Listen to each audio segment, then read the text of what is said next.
Hey everybody, it's Allie and welcome to our Y&R chat for Sunday, May 31st, 2026. Number one fastest path to villain redemption. Save somebody's life. A kid if you can, preferably. But since there are no kids available right now, Nick got the 2-for-1 deal on the town's 2 villains to save him. Whoa! So, Nick overdosed on drugs this week. Right in the middle of Victor's office, Phyllis's office. I keep getting that confused. But Matt came in, did the chest compressions, then called Phyllis in to do the mouth-to-mouth. What's up with that? Why the need for 2? Was it fully plot? Or were the 2 guys unwilling to act out mouth-to-mouth? So the director was like, Phyllis, you're familiar with Nick's mouth. You get in there and do it. Sharon, you wail in the background. Noah and Sienna stand there helplessly. Victor, you make a phone call that goes nowhere. And everyone else in the building do absolutely nothing, including building security, who might actually have some life-saving training and a defibrillator. Wow. Just wow. That was intense. All joking aside, it was intense. Nick has been on drugs for months, and never once did it occur to me that he could overdose. And then right there, right then, right after Phyllis sold Matt Clark out, was delivering him on a silver platter per the deal, Nick just drops onto the floor. Right onto a pillow and blanket. Thank goodness. I noticed that he landed on a cozy pillow and blanket. But then he was out. He was gone. He was dead. He actually died. Phyllis was in the background saying, "Is he dead? He's dead." For a moment, he had no pulse. His eyes were rolling back in his head. And then something in Matt clicked. It just clicked. He's a drug dealer. And even if he doesn't remember that, he remembered what to do during an overdose just by instinct. And he said, this man is overdosing and he's going to die if you don't let me help. And there was some debate about it. Like, what is there to debate? He's dying. He's dead. Step aside and let the man work. That's what Victor said. So Matt comes in, starts smacking him around, trying to get him alert. And then Matt calls Phyllis in to come do the mouth to mouth while he's doing the chest compressions. And then all of a sudden, Nick just gasps, just takes a breath and wakes up. And of course, then the paramedics arrive slowly. They wheeled the stretcher into the room so slowly I could hardly believe it. No urgency. But they give him the whatever generic name for Narcan, which is interesting because that stuff, I guess, just smacks the opioid right off of your brain. It's just like, nope. Like whatever the opioid does, it like makes you not know how to breathe, and this drug counteracts that and just wipes that away, and then poof, eyes open, you're another number, but you get to live another day. I mean, it happens every day, I'm sure.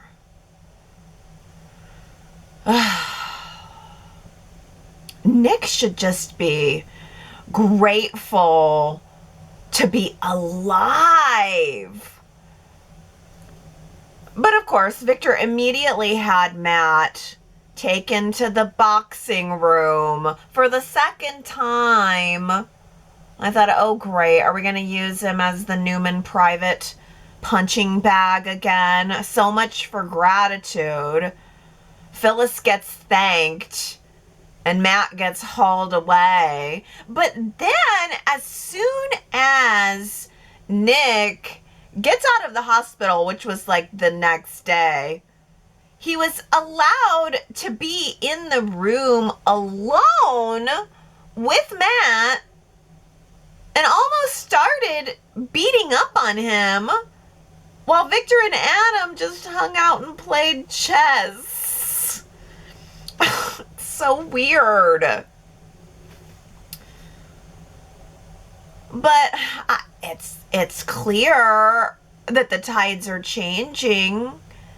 Victor is definitely not looking at Matt in the same way. I mean, no one is, but Victor specifically said, you know, I saw my son die. He told Adam that that's an image he is going to carry with him for the rest of his life.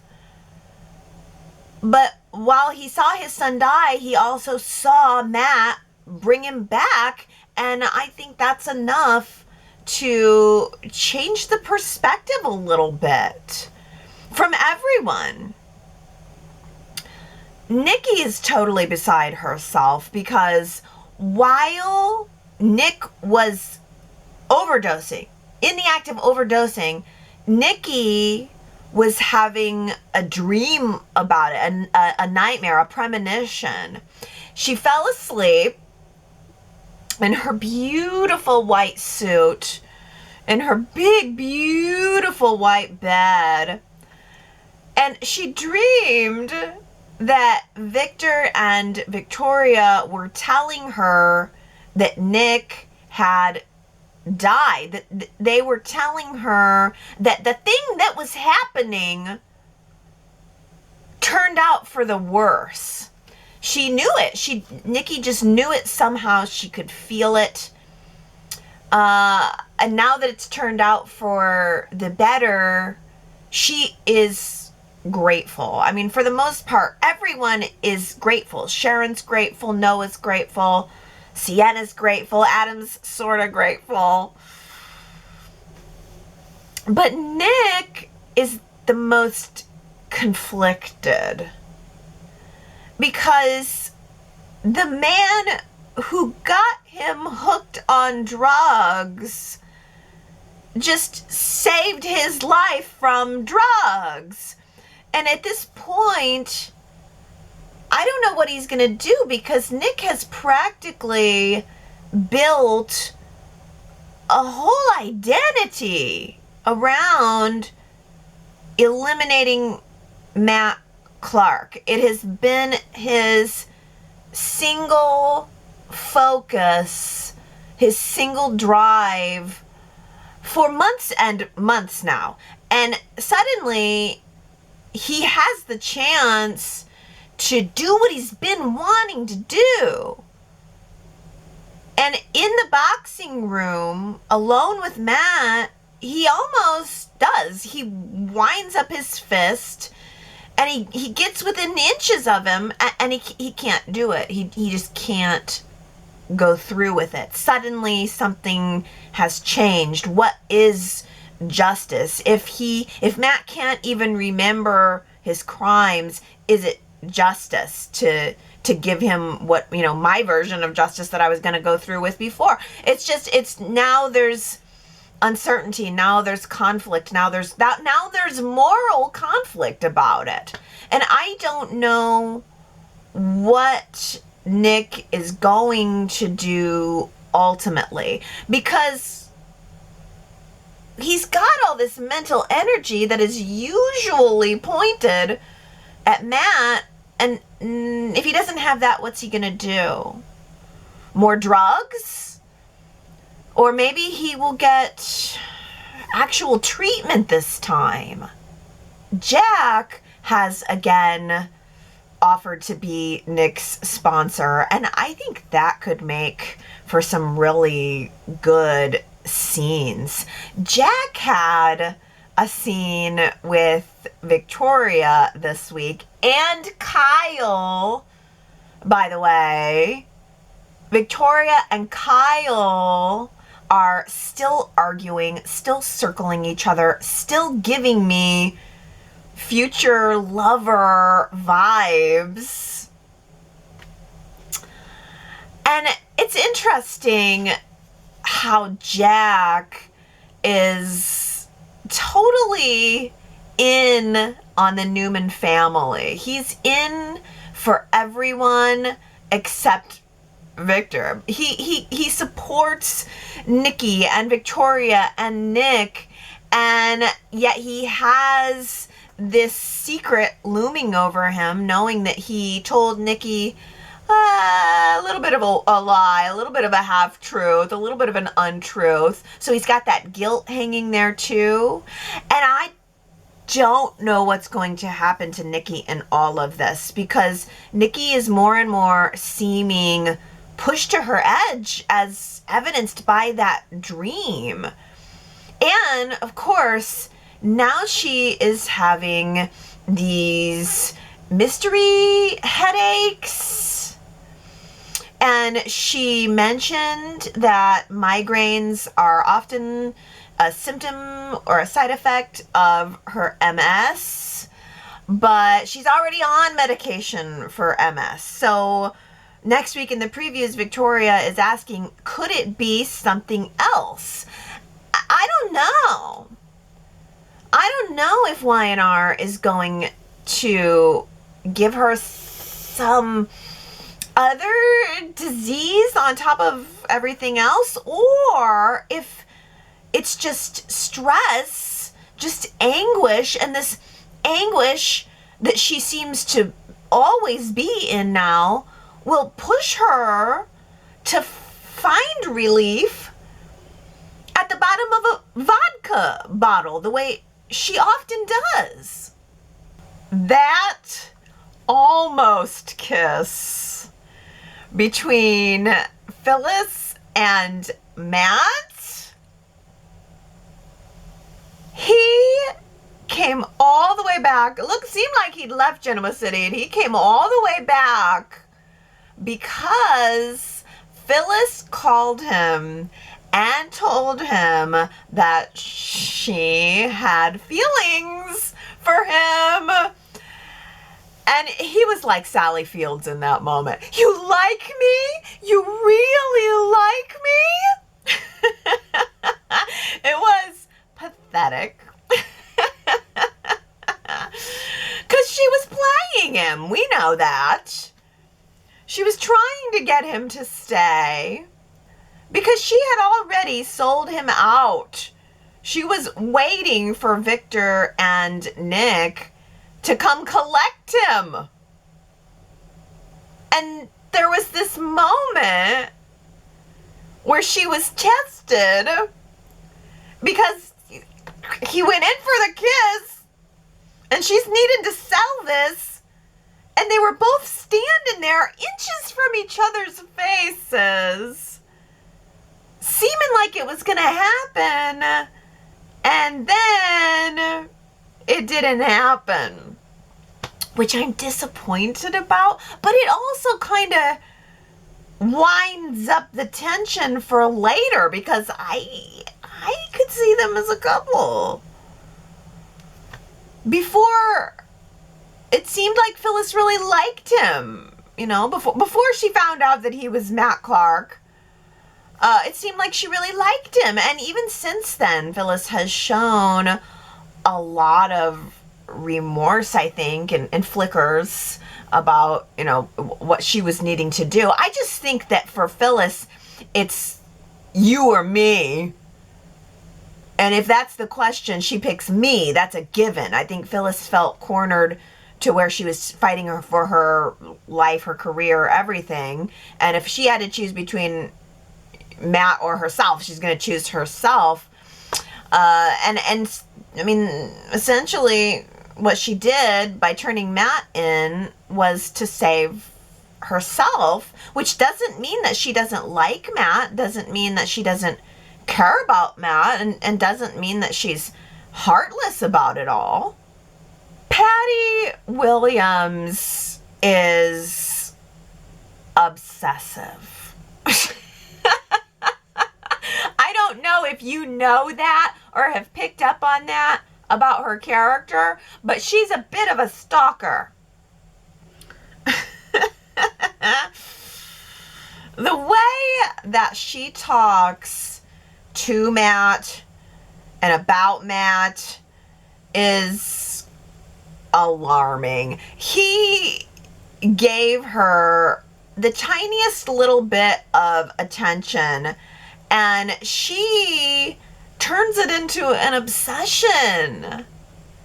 He gives her a rejection, and then she turns on him. That's kind of how it is. She takes that little bit of attention and it's intoxicating to her, and then the second it's not returned in equal amount, she just flips. It kind of makes me wish that Patty had been the one to turn on Matt instead of Phyllis, but at the end of the day, Patty's main object of affection is always going to be Jack. The question is, how far is she willing to go? She's going out of her way to tell everyone how much she's changed, and she's not that person anymore. But then Diane goes missing. And the question, in fact, the poll question of the week is, do you think that Patty kidnapped Diane to get her out of the way? Or do you think at the very least she's responsible for Diane's disappearance? YRChat.com. That is our poll question for the week. I don't know. Kyle is reporting that Diane is missing. She's not checking in at the office. Her hotel room bed hasn't been slept in. I'm sure that Kyle probably had bribed housekeeping to figure that out, because that seems to be the way these days. Housekeeping at the GCAC is really becoming a primary player in these last couple of weeks.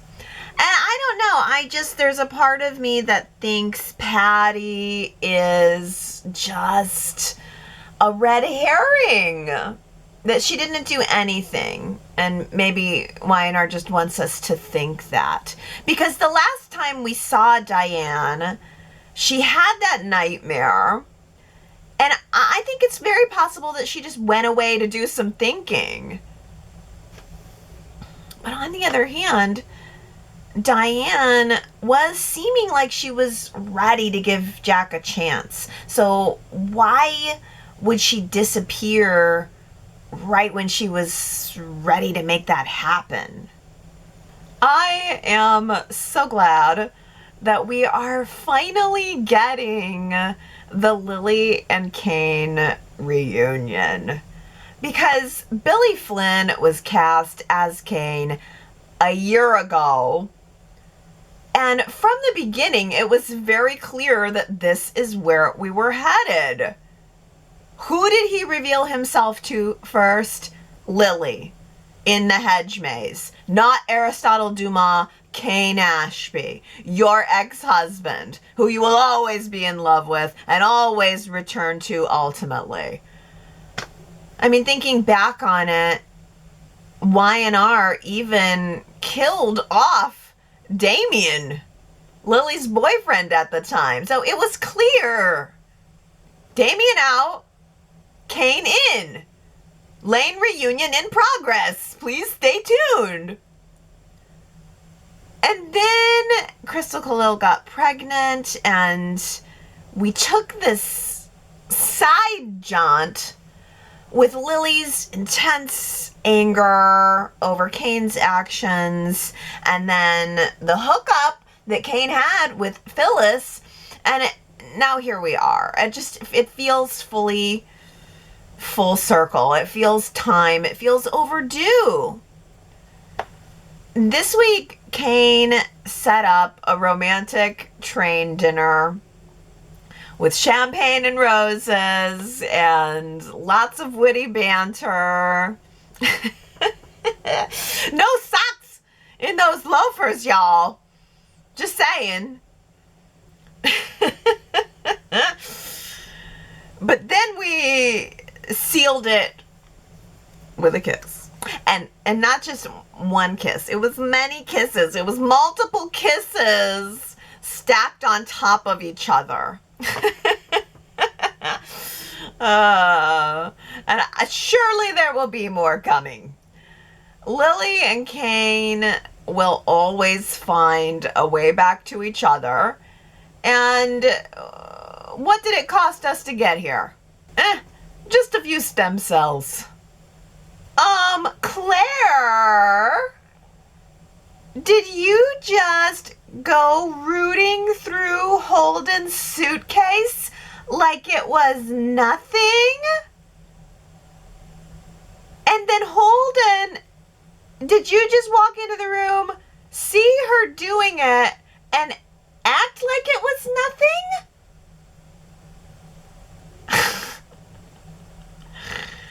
She was sitting around on the bed, bored, while Holden was having lunch in the hospital cafeteria with his mom. Nice set, by the way. Maybe it will relocate itself to Genoa City once Stephanie takes over as chief of staff or whatever her new job is about to be. But Claire looks over at the suitcase, gets curious, flips it open, and finds an envelope inside. And then instead of saying, maybe this is none of my business, she opens it. But that's okay. No harm, no foul, because it was just a photo of Holden and his other dad. So it didn't turn out to be anything, so it's like it never happened. I'm sorry. No! She was snooping on him. And then, when she didn't find anything, and he walked in on her, she switched her strategy and tried to sex it out of him. She was all, I know we're in New York City, but let's stay in the hotel room and order room service. Burgers and fries? We'll just stay here and get to know each other. I ain't buying it. She was promised that secret about Audra, and she's gonna get it. One way or another. Till death do us part. Audra has agreed to be Sally's maid of honor, which is more exciting to me than the bride and groom. Sorry! I'm all for the wedding, but Sally and Audra move my needle way more than Billy and Sally. I love their friendship. I love their business partnership. I love that Audra is caring for Sally during her pregnancy, making her eat that scone, whether she broke a tooth on it or not. I just think they're adorable. But Billy told Adam this week that Sally is pregnant. And I can't help but think that Billy was probably itching to drop that detail. And it made Adam start thinking about the child that he lost with Sally. Maybe even deep down, Adam was thinking about the relationship that he lost with Sally. But he talked to Chelsea about it, which is good. Chelsea was supportive. But then, in the previews for next week's show, Adam is asking Chelsea if she ever thinks about having another kid. What? That is a suspicious reaction. Your ex-girlfriend is having a baby, so now you want to have one too? Parenthood is not a competitive sport. This was a week for reunions. Devon told Abby that he went to see Mariah in the hospital. And at first, Abby was like, oh no. But then Devon explained that it was all really a way for him to come to terms with his own guilt. And I mean, I think that they both feel guilty over what happened. I think they're both carrying it around with them while trying to move forward at the same time. But Devon also apologized for letting his anger at himself take over his life in such a way that it was starting to affect Abby and Dom. It was like the anger became this force between them, and he realized it, and he did what he needed to do to address it with Mariah and with himself. And I don't know, I think that's very healthy. I think it's very respectable. I am glad that Abby and Devon are back on the same page, because I didn't want to see them getting a divorce. In fact, I want to see them more often. Nikki and Esther met at the coffee house this week and started reminiscing about Katherine casting the old fishing pole off of Murphy's boat. That was a euphemism, I think. That's what I think.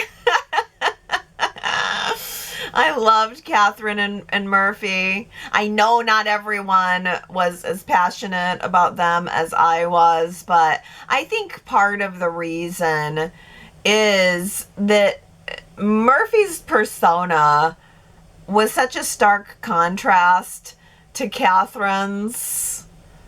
Like, he was this outdoorsman, this everyman, and Katherine was so glamorous. She was the grande dame of Genoa City.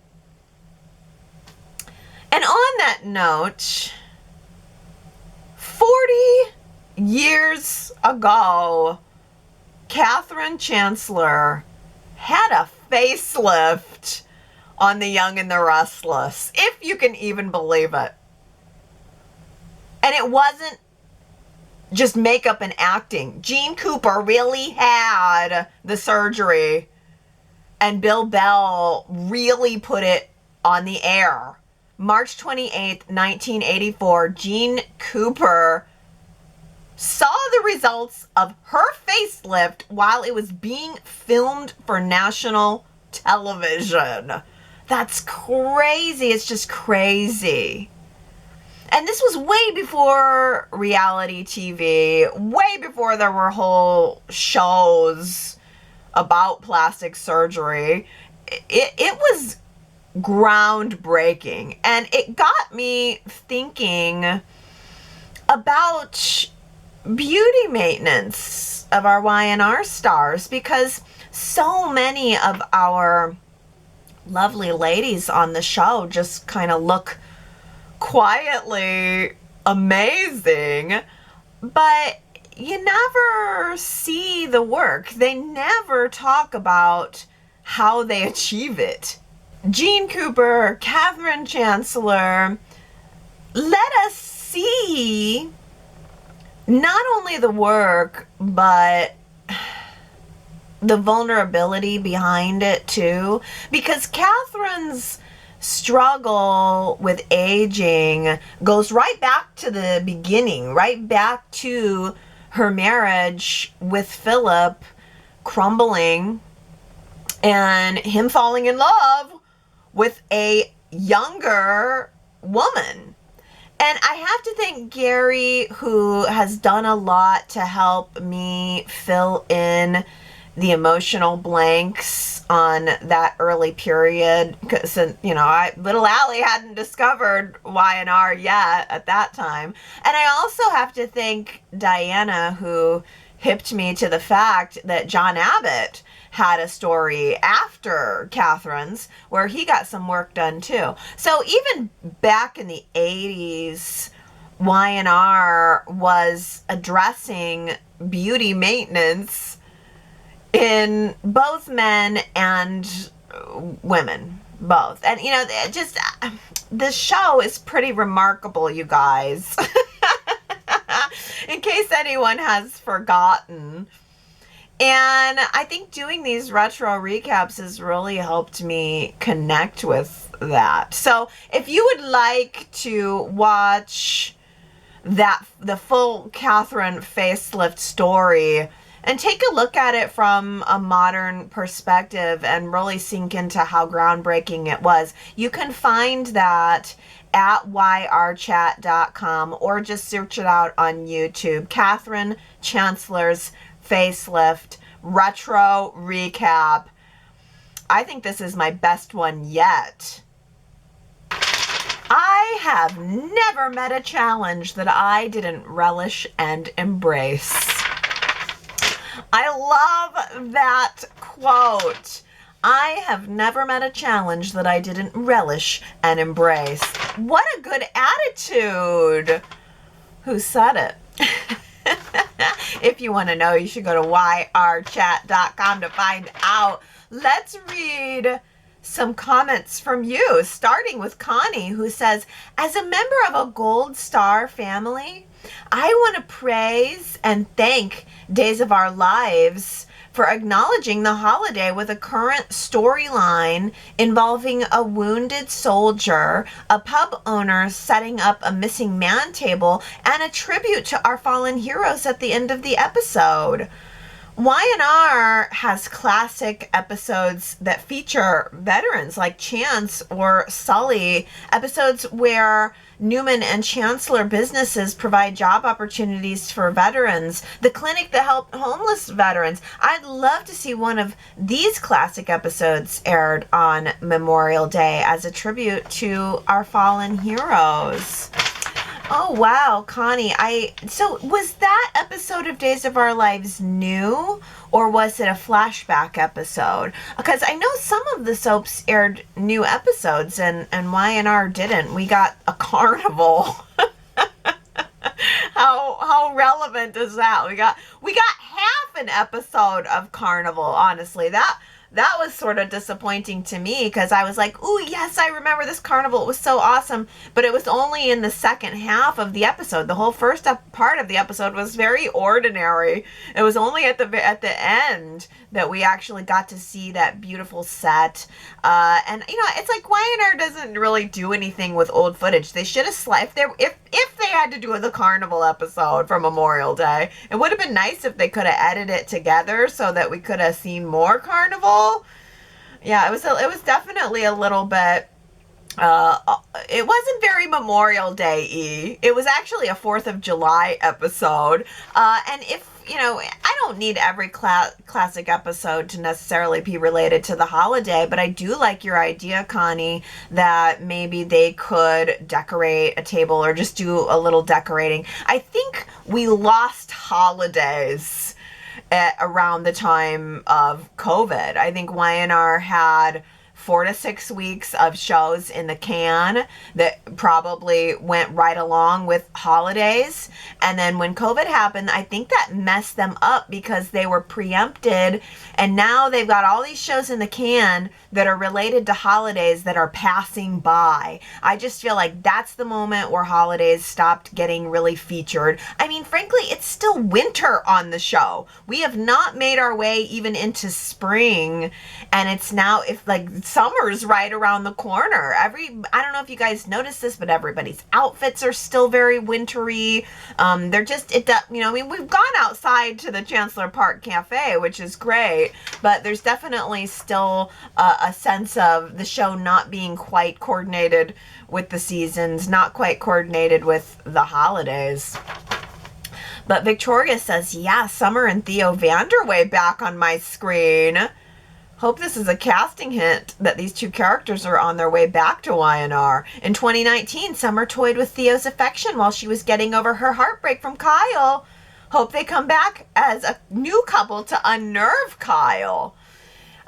Yeah, Theo and Summer were definitely what caught my eye in that classic episode because they were so fun and so hot. Theo especially. I loved Hunter King's version of Summer, and I just thought Theo had so much spark, so much personality. I definitely would have liked to keep them both around, really. It is still so crazy to me that we lost Summer and never got her back. She just went to Europe and is now, she's as missing as Christian.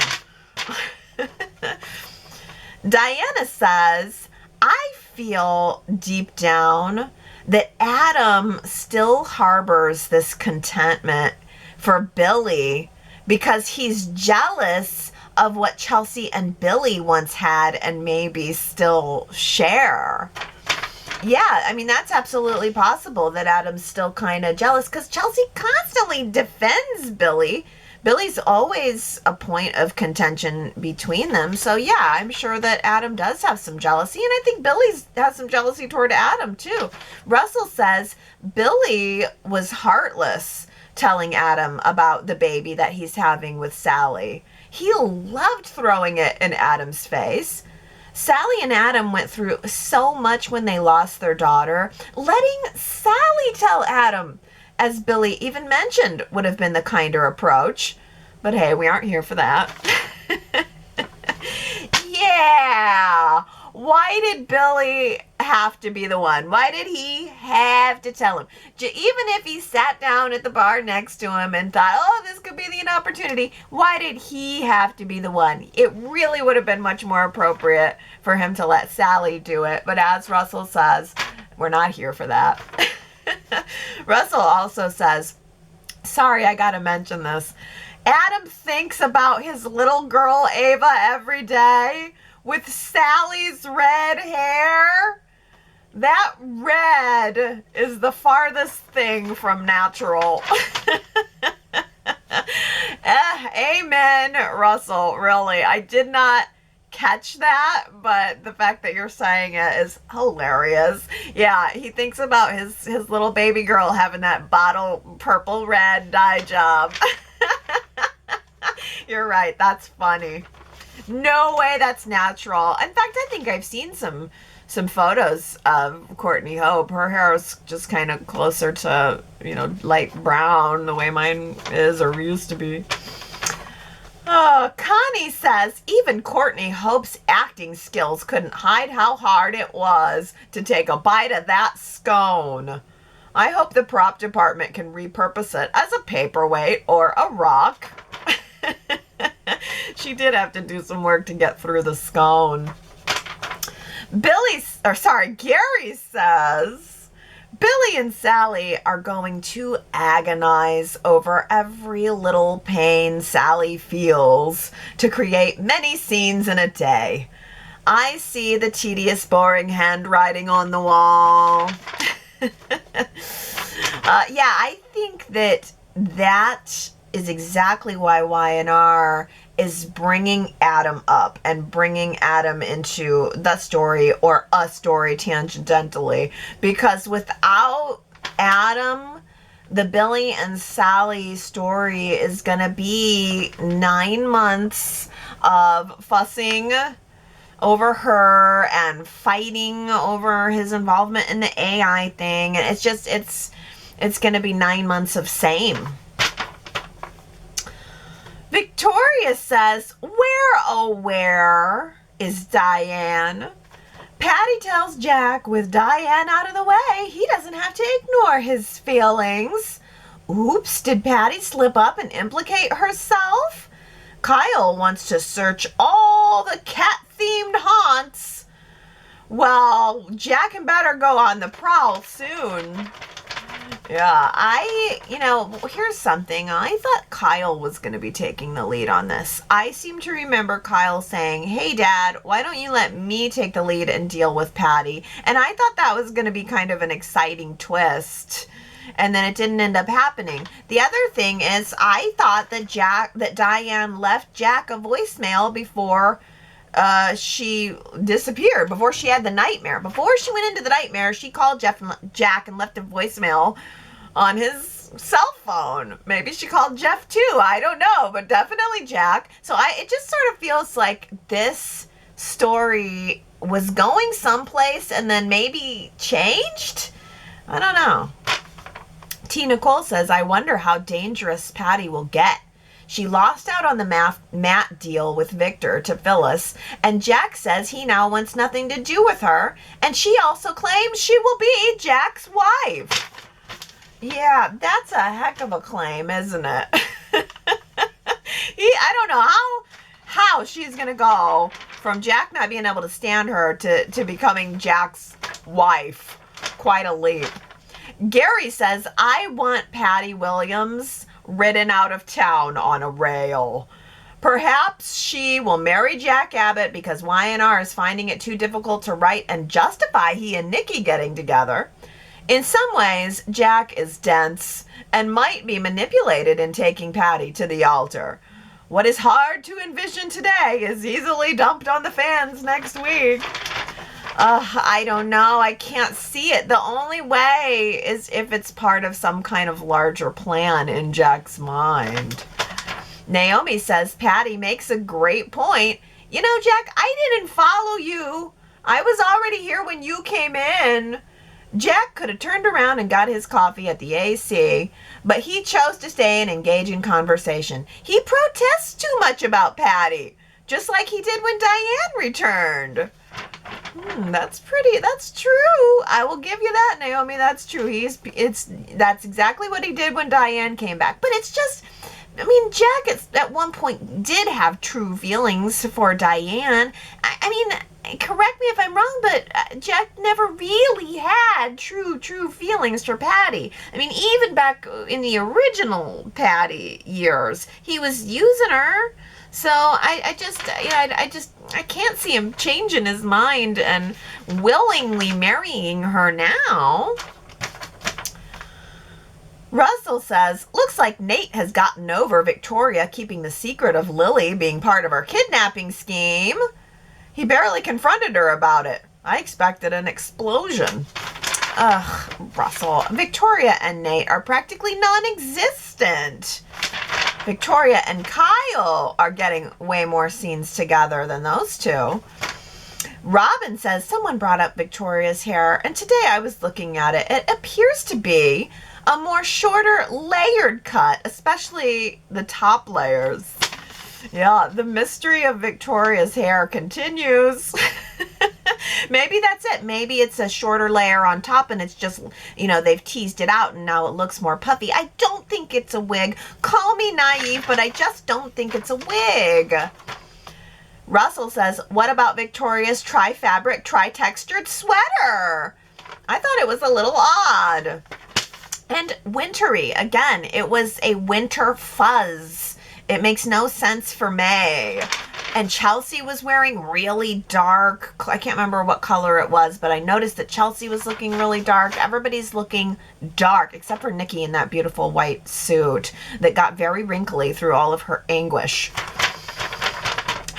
Last week I asked you guys, should Y&R bring back Christian Newman? 69% of you said yes. Just 31% saying no. Connie says, yes, I would love all the teens to have a summer vacation on screen. Christian, Connor, Faith, Katie, and definitely Johnny.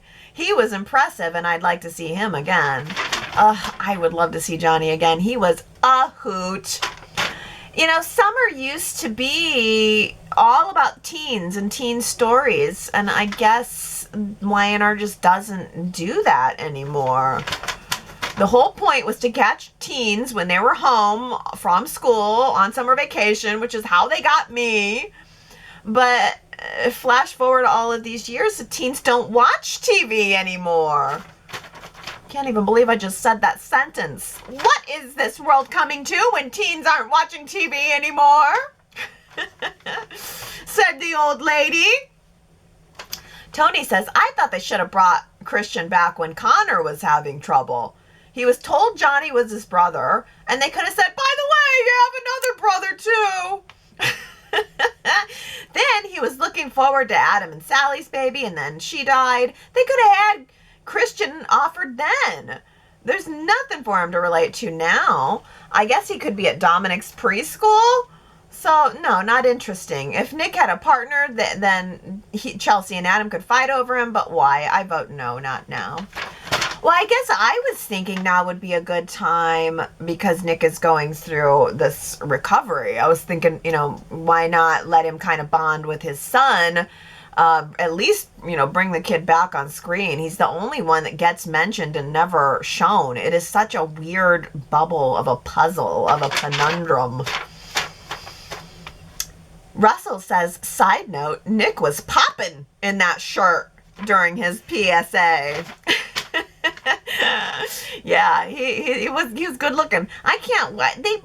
Both Nick and Victor looked exceptionally tan. I don't know if it was just the way it was being filmed, but Nick is so sweaty and tan. And yeah, he had on his shirt. We haven't seen a PSA in a while. He also had like one of those rubber bracelets on his wrist. It was like pinkish red. Is that possibly an opioid, an addiction awareness type bracelet or something? I just noticed that he had that. Did you guys see that? And then we had the PSA. Connie says, I was surprised about Sharon being panicked in a crisis. Surely her education and training as a therapist could include CPR training and not how to be the screaming damsel in distress in a medical emergency. Sharon was almost just, it was nerve grating. Sharon's role was just to be hysterical, and it was just so loud. Constantly through the whole scene. Yeah, that was something else. Victoria says, well, Matt truly seems to be not that guy anymore. His honesty seems as long as a summer day. Most of the Newmans buy his loss of memory, and Phyllis is all in. It sure has taken the air out of Nick's balloon.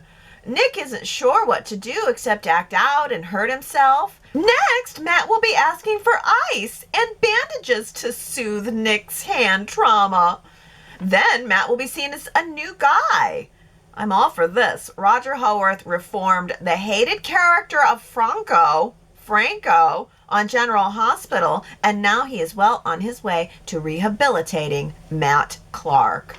Oh, Victoria, so is that right? So Roger Howarth kind of reformed a villain on General Hospital, and now he's doing the same thing on Y&R? Wow, that's his specialty. Must be. Tina Cole says, why did a part of me feel bad when Matt was played by Phyllis and caught by Victor and Nick? It's such an interesting story because this version of Matt seems horrified by what he's heard of himself so far. But regardless, if Matt does not remember his prior actions, he did do those horrible things to Sharon, Nick, and the Newmans. But if this new version of Matt truly has remorse for his prior behavior, should he be given a second chance?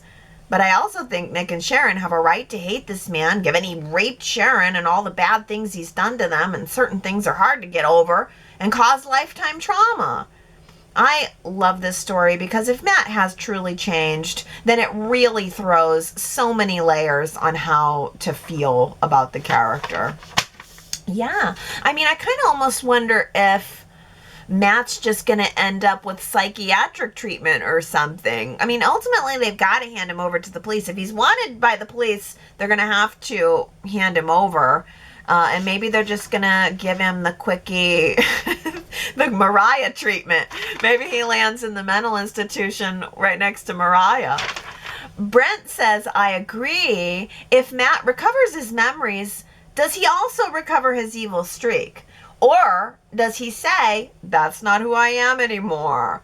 Is that possible? But regardless, it's interesting, and I'm hoping they find some path to rehabilitating his character for the future. It's hard to root for the Newmans' revenge against him when he's no longer the same person.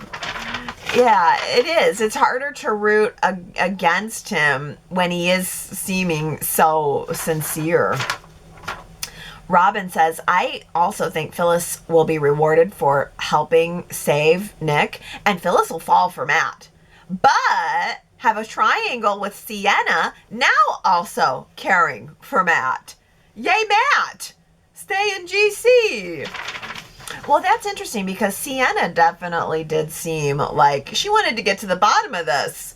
It is her ex-husband. It's someone she loved at one point. So maybe she will be there for him, and yeah, maybe a little triangle will develop. Naomi says, Lily could have stepped away to take Kane's call, but she chose to stay at the table and annoy Devon and Nate. You get what you get, Lily.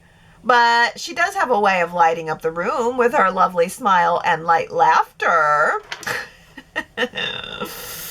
Sue W says, Devon cracked me up yesterday. You think just because someone gave some stem cells, all is forgiven? You can't write this stuff. Oh, yes, you can. Y&R, too funny. Yeah, really. Devon was uptight about Lily and Kane's reunion. You know, he's been that way, though. That's kind of all. That's been Devon's opinion for a long time. It just hasn't changed. Russell says, Claire remains to be all kinds of nosy on every level. Constantly grilling Holden for information he does not want to share. Plus, that unforgivable snooping in his luggage that he let her completely off the hook for when he caught her. Thank you. I'm glad somebody else caught that. And, you know, it was just like brushed right over. Claire knows what she wants.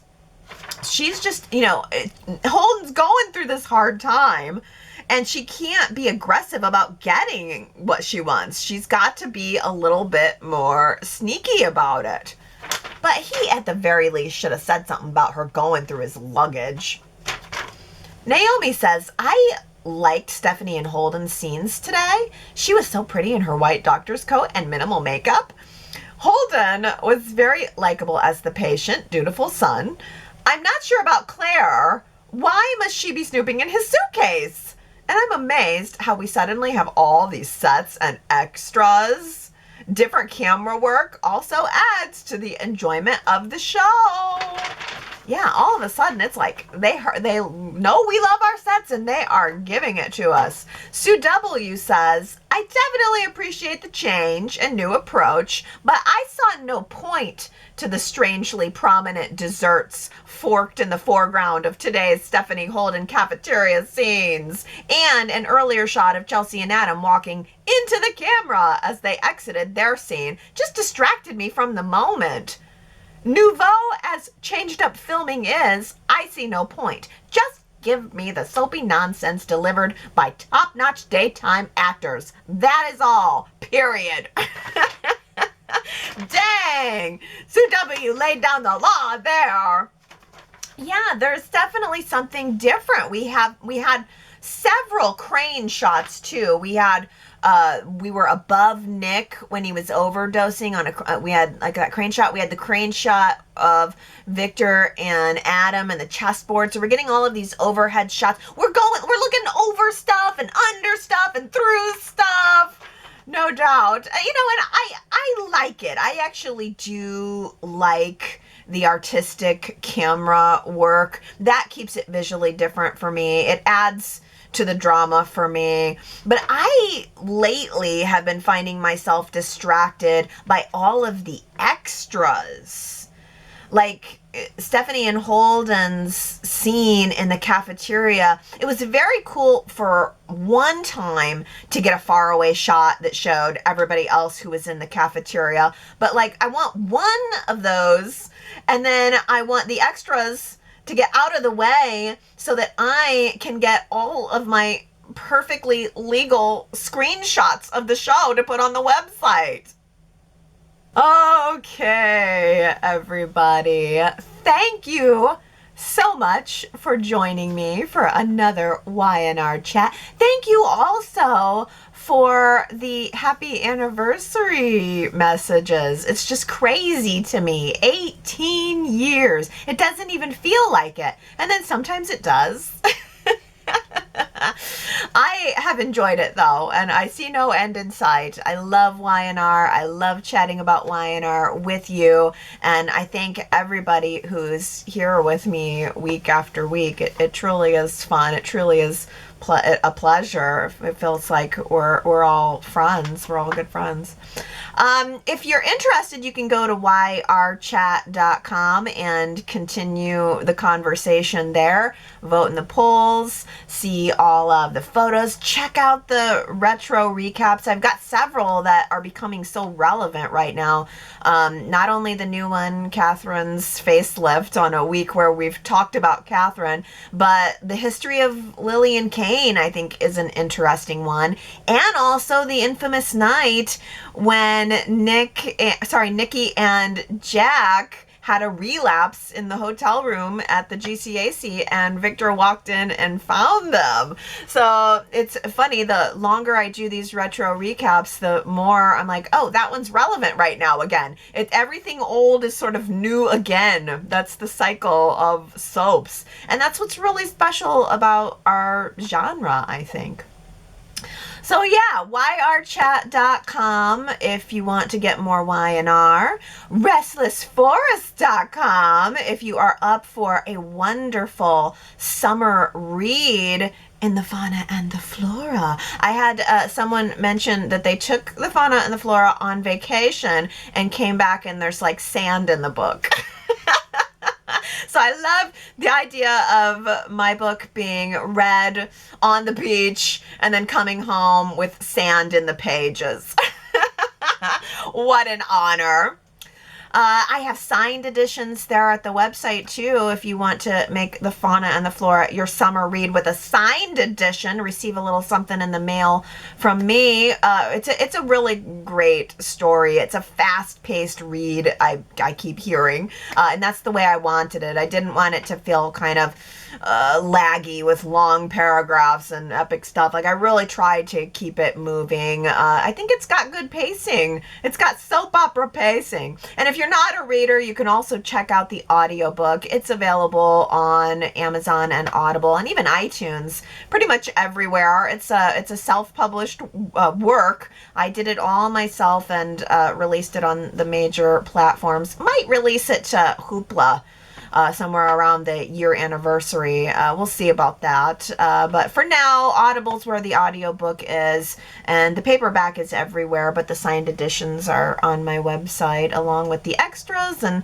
lots of other videos that I've made about the world of the fauna and the flora, the animals and the flowers and the drama and all of the work that went into it. So there's so much more waiting for you. Or you could just come back next Sunday and join me again for another YNR chat. I'm gonna be here. Are you?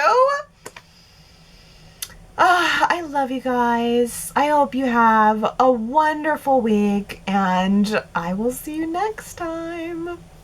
Bye.